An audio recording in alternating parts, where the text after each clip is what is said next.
The narrative has been out in force this year. The Treasury is doomed. The debt load, it seems, is simply too large and the United States is too mismanaged to ever hope to get itself out of such a serious predicament.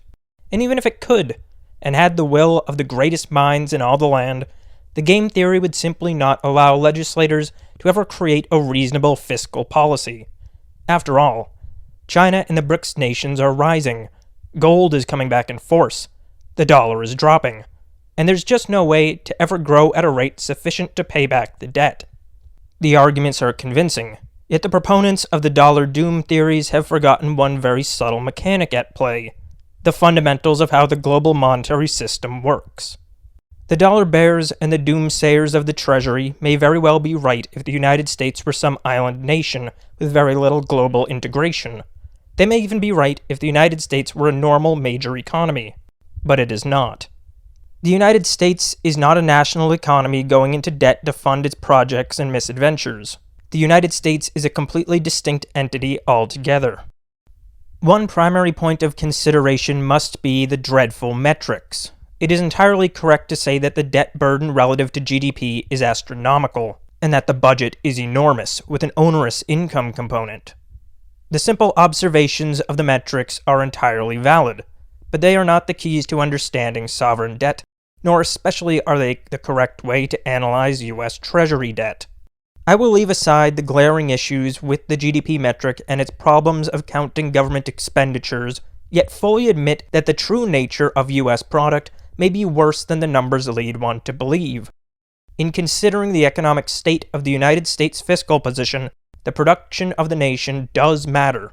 However, it is an incomplete image. This year has begun to raise the question as to whether the United States fiscal position should be viewed as an income statement matter or a balance sheet one. The administration has argued that the United States fiscal position is manageable if one considers the assets of the United States. So the argument goes that the assets of the United States are so enormous that if one were to analyze the country via the lens of a debt-to-equity metric, then it would appear as a quite healthy enterprise, let alone a global hegemon. Let us consider this idea, but we do not need to rest on it. The monetization of national assets and the strategic investments into U.S. industry may well be beneficial, but I cannot claim that they will be sufficient to fully right the shortfalls of today, nor especially those of tomorrow. The fundamental question as to the longevity of America's fiscal position comes down to one fundamental question.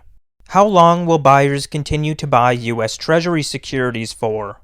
Every time there is a bond auction with low bidding, the doomsayers will rush to their computers and plaster the internet with articles crying of failed auctions.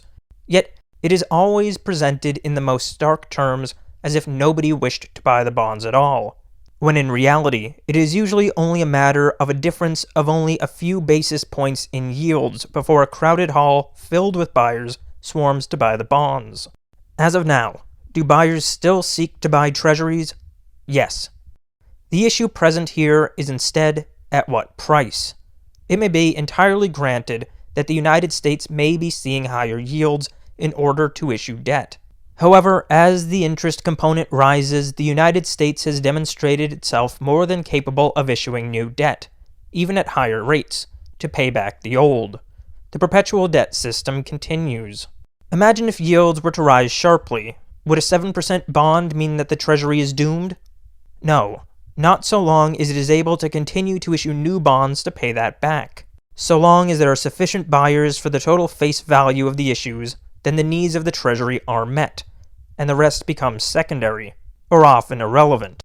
Here we come to what is really at the heart of the matter. Will there continue to be sufficient buyers to purchase the total quantity of new issues? The doomspellers claim that the dominance of the Treasury is at its end, and that gold and BRICS are rising, leaving the Treasury with only a few years left until it can no longer attract sufficient buyers. First, let us address the rise of BRICS. BRICS is not real. There is no BRICS. Well, technically there is a BRICS, but there isn't really a BRICS.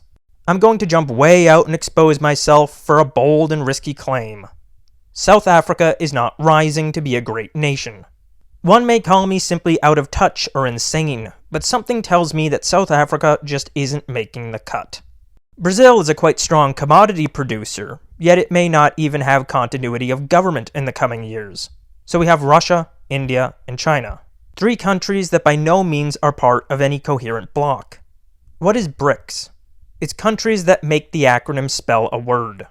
Russia, India, and China will doubtlessly be substantial players in the future, but they are not an organized entity, nor do they share common aims. If anything, a future closer to the idea of the C5 is much more reasonable. That of the United States, Russia, China, India, and Japan. And ultimately, the US and China are the 2 great powers, with Russia secondary as a strong player and a land bridge with geopolitical significance. Yet the point stands. Will global market participants switch from the Treasury to alternative reserve assets? The acquisition of gold looks to be quite substantial and quite durable. There appears to be some truth here. However, when we look into the supposed dumping of treasuries on the part of China, we see a slow and steady decline in debt security holdings and an increase of gold. A longer-term allocation shift on the asset class level being done in a slow and careful manner, and not anything resembling a panic sale. Quite simply, yes, gold buying is increasing, and that is an entirely reasonable thing to do. Yet there remains no alternative credit asset for such a role. It remains only the Treasury. So what makes the market for US Treasuries? Well, ultimately, it is the confluence of requirements on the part of market participants. The major one macro analysts love to speak of is its role as a reserve asset held by foreign central banks and treasuries. It as well is the primary credit asset for global lending, acting as the commercial banking reserve and base asset in the Eurodollar credit system, which has fueled globalization for decades. Beyond this, it is the most substantial store of wealth domestically as well to a significant extent globally, with pensions, endowments, foundations, healthcare funds, and even retirement accounts great and small heavily allocated to the bonds.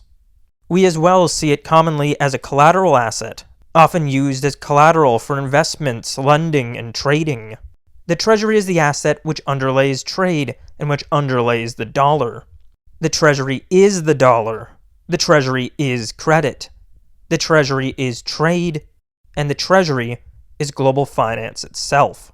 The true scale to which the Treasury is fundamental for nearly all of global finance is very difficult to overstate. Nearly all of global trade requires the Treasury. Nearly all of global investment requires the Treasury.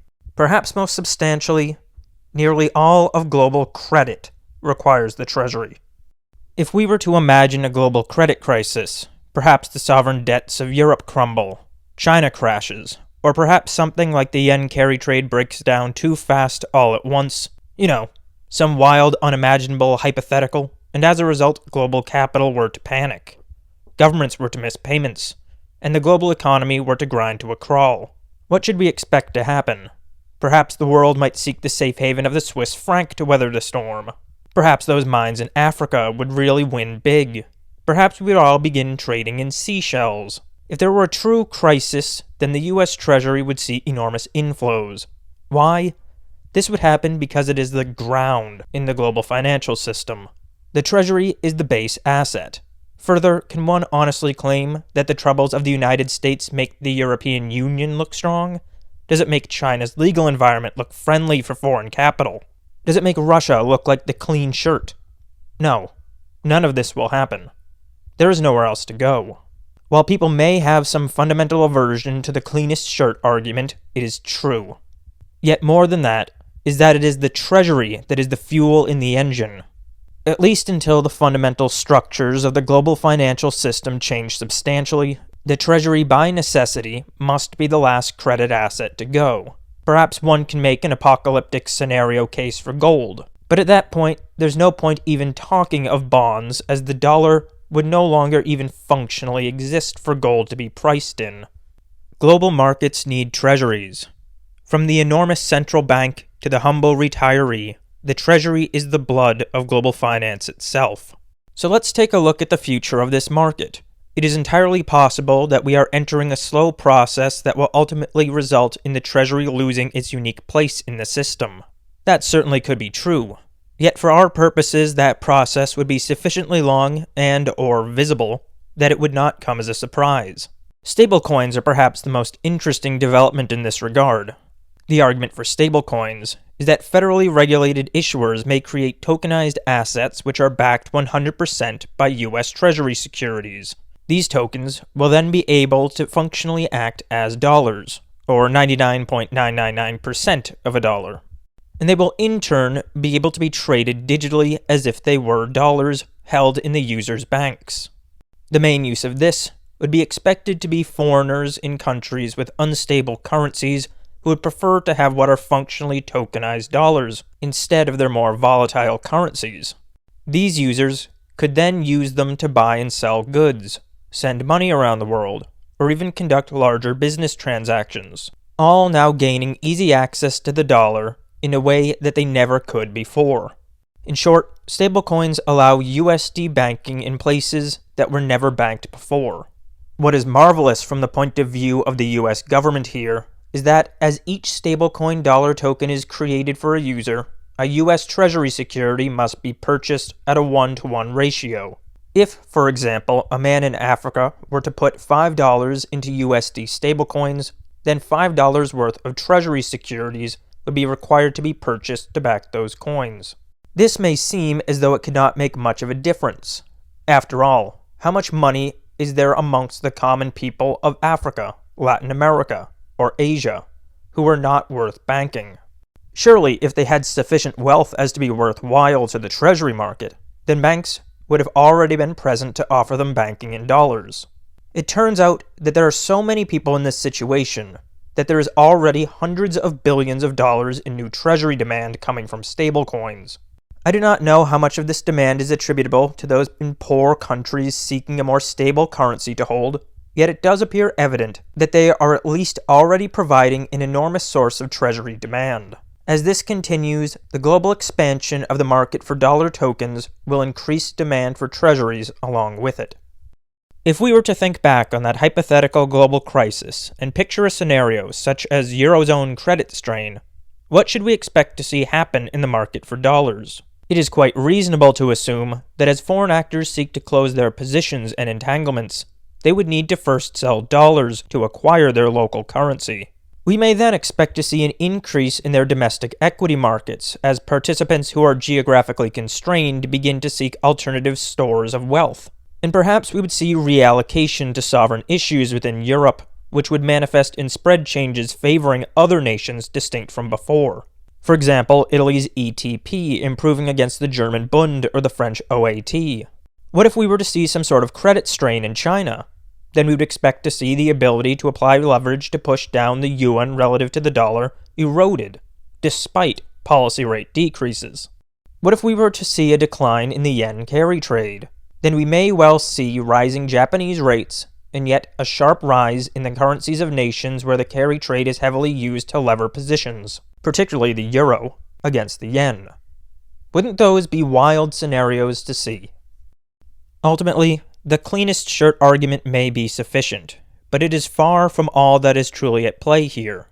Since globalization truly began to take off in the 1970s and 1980s, the Eurodollar credit system has taken the Treasury from, simply, being a reserve asset to be the fundamental core of global money, finance, and trade itself. We certainly could see a slow phase-out of the Treasury, and we could see nations like China or Russia continue to rise and assert their regional dominance. All of these concerns which people illustrate are not invalid, but they miss the true mechanisms at play. The US does have avenues before it to improve its fiscal position, and that does include the balance sheet side of the equation, and particularly if we continue to see deregulation moves, that could also include economic growth. There are real concerns, and I do not wish to cast aside the problems of US fiscal policy, but so much of the Treasury issuance we have seen for decades owed itself to the Triffin dilemma's need to liquefy the world with a growing supply of its fundamental credit asset, and the demands of the US economy for government outlays which in many cases have yielded positive economic returns. There are many things which may need to be changed. There are deep economic problems, and there is heinous mismanagement of government finances, but the Treasury is far from doomed. I cannot know how this will all turn out, but I do know that the commentary is missing so much. From just how fundamental the Treasury is, to the actual nature of global geopolitical realignments, to the new and growing markets, to the actual behaviors one should expect to see in a credit crisis, the US Treasury is just not in that precarious situation that the doomers proclaim. Perhaps this is sentimental, yet it is a sentiment which I believe intellectually carries the weight of reality.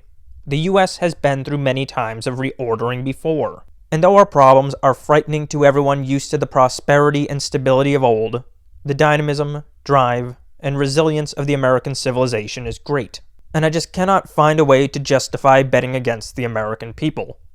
Not only out of loyalty nor sentiment, but because Americans have yet to fail when faced with a crisis and always outperform those who bet against them. In a more simple thesis, I have been thinking about how I should approach sector allocation going into the next year. In 2025, I had significant tech exposure but was very selective, concentrating my positions into few names with higher weights. I do not have an argument against the tech sector, and can easily imagine the momentum and excitement continuing. However, the prices and exuberance are just getting to be too concerning, and I find myself trimming more and more of the large tech names. I like industry. In the past few months, we have seen quite light core inflation, and in particular strikingly low energy prices. When it comes to energy, we have seen substantial growth in supply, a decrease in Chinese demand, improvements in fracking sand, an economic environment where natural gas and oil are co-products, creating a highly correlated supply curve, which is in many cases shared, while maintaining semi-independent demand curves, and moves toward deregulatory, energy-friendly policies. On the matter of regulation, there is every indication that the U.S. administration will continue to move toward deregulatory, industry-friendly policies, along with moves toward incentivizing and in some cases subsidizing growth. The Department of War's Office of Strategic Capital continues to move in a direction of backing key U.S. industry, providing what appears to be substantial tailwinds. Despite a flood of media claiming awful job numbers, the actual numbers looked quite strong once one realized the share of the losses in government jobs, and the large wave of people who all took severance at the same time at the end of the month of the last JOLTS report. This data coincided with research on AI technologies which appear not to be causing the major labor disruptions many fear, but do show significant productivity increases. The only significant concern in the fundamentals of industry is a substantial spike in metals prices. This must be considered and weighed with due attention given to businesses which use these metals as inputs, and one must analyze the effects that this has on margins on a company-by-company basis. However, in aggregate, the impact appears to be more muted. Volatility in commodity inputs appears to be a more substantial factor. Overall, there is just a lot going for industry. The economics look good. The cost of energy looks good. The administration has taken a deregulatory position, and there appears to be direct incentivization, expenditure, and investment on the horizon. Technological productivity gains appear to be manifesting. Externally, one should consider the trade and foreign investment deals, which all point toward the same core interest in bolstering American industry. Externally, one should consider the trade and foreign investment deals, which all point to the same core interest in bolstering American industry. There could certainly be macro events which are a problem for American industry. I personally have great concerns of several macro political fronts going into the next year. But at present, when I look at the landscape and must consider which sectors to allocate to, industry just looks very strong with more room to run, and does not have the same narrative and psychology-driven concerns as the very expensive tech sector. I'm not fully exiting tech, but as I look going forward, I will be increasing my domestic industry allocation. I am not going to claim that one should park his money in Latin America.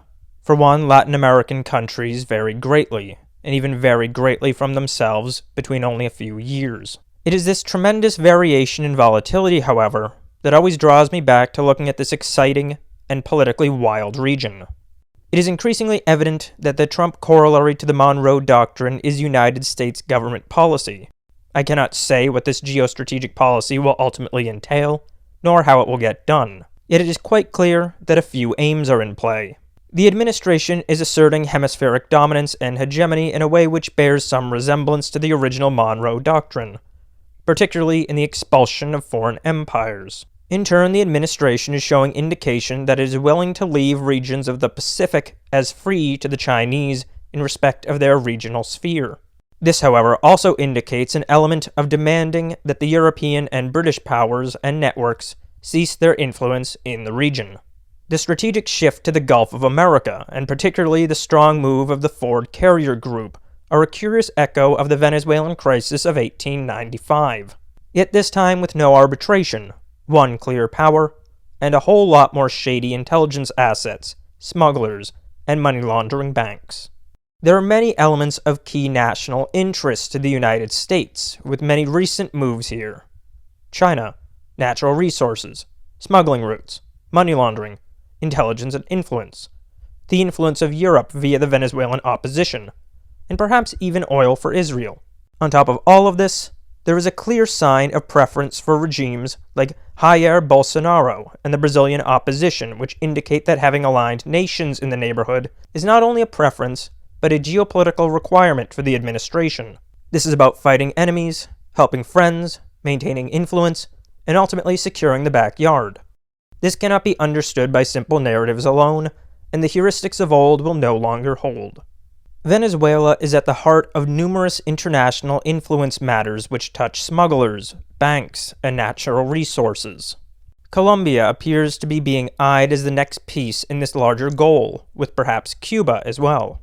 Brazil is in a very precarious domestic position, and the U.S. administration appears to have not only a great deal of interest in the outcomes there, but quite close involvement with Jair Bolsonaro and the opposition factions directly.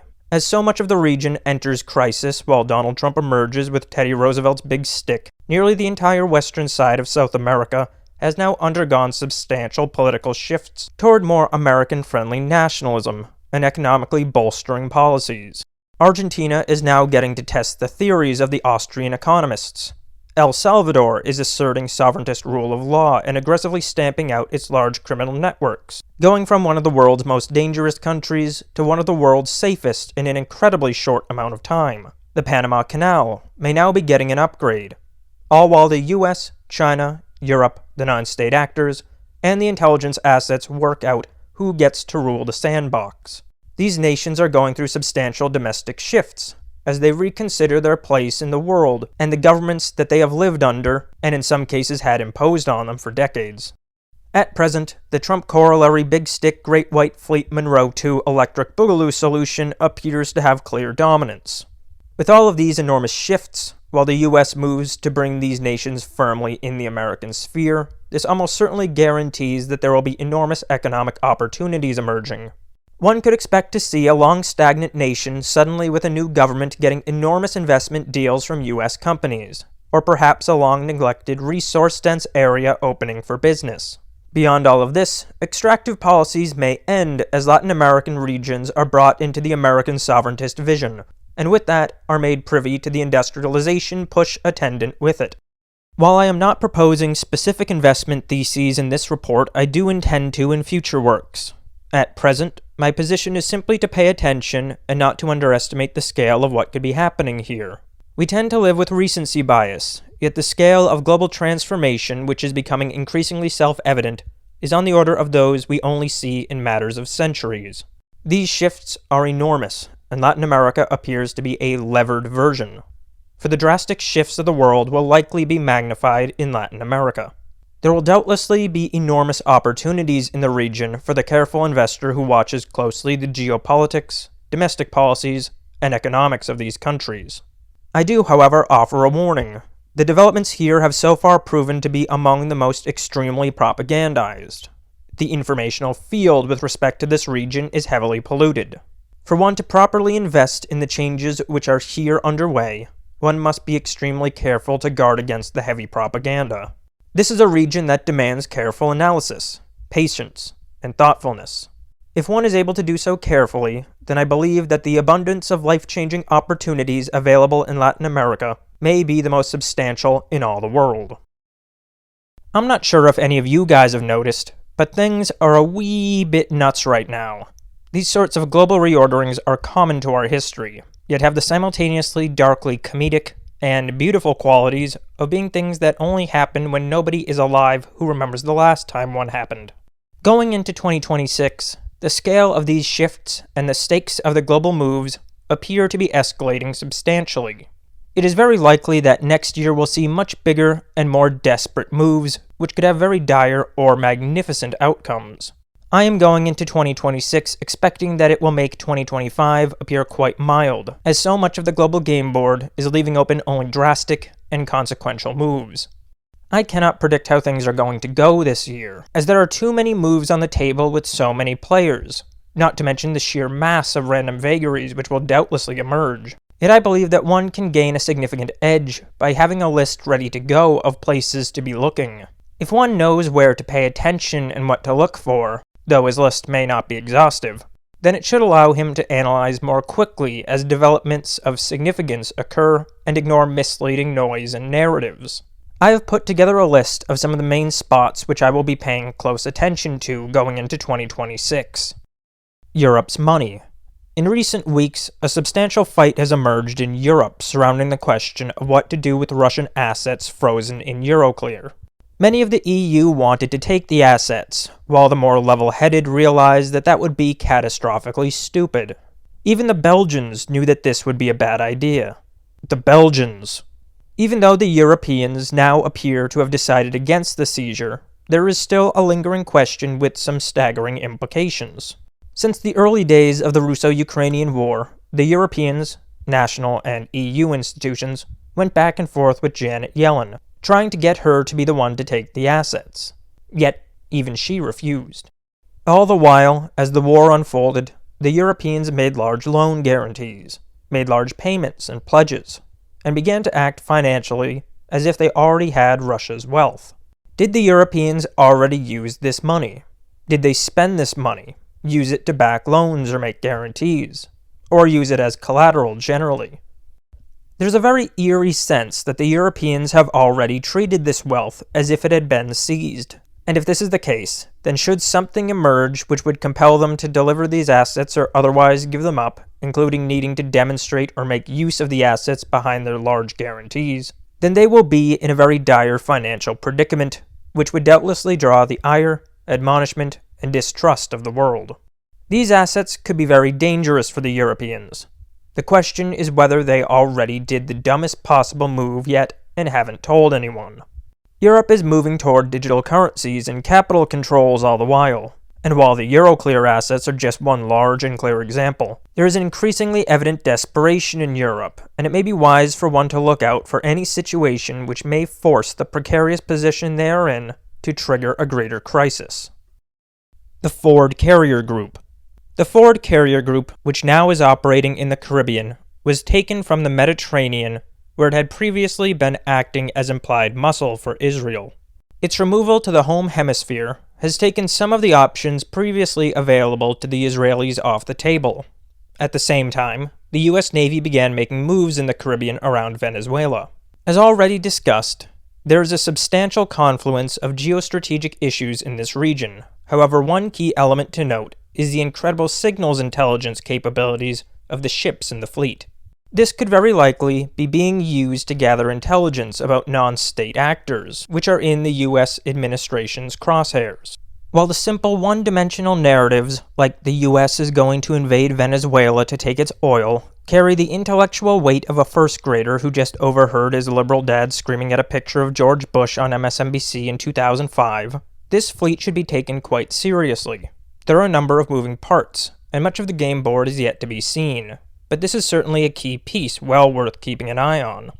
Note: editing and upload were finished following the capture of Nicolas Maduro. It is now even more important to be very careful with simple narratives. It looks most likely that his capture was negotiated and agreed upon by Trump and the Maduro regime, with the knowledge of most likely Russia and China. It is also very notable that the Venezuelan regime remains unchanged. There are foreign actors present, and one should be very mindful of the many moving parts and many players on this board. This is not as simple as Bush 2, imperialism for oil, nor eagle screeching with a flag waving in the background, "Don't mess with us! Delta Force will come and get you anywhere!" There are many players here, and one should keep an eye on the moves of the backers of Machado in Europe, as well as freight flows. The signal's capabilities are almost certainly capturing communications of these varied actors, including cartels and foreign agents, and I believe that keeping an eye on that will be key. EU instability. This is a continuation of an ongoing matter from the past year. The internal fractures between EU members appear to be growing, while domestic populations are increasingly viewing the EU as illegitimate. As the Europeans begin to make calls for conscription and war in the East, while clamping down on capital and speech and developing a digital euro, it is clear that the EU knows that it is in a very dangerous position.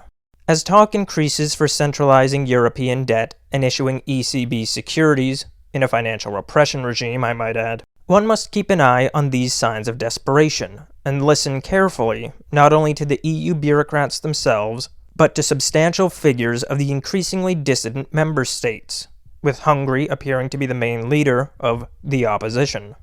The issues in Europe are not limited to the EU alone, however. The national governments and economies are facing many problems as well, with many of them the same problems.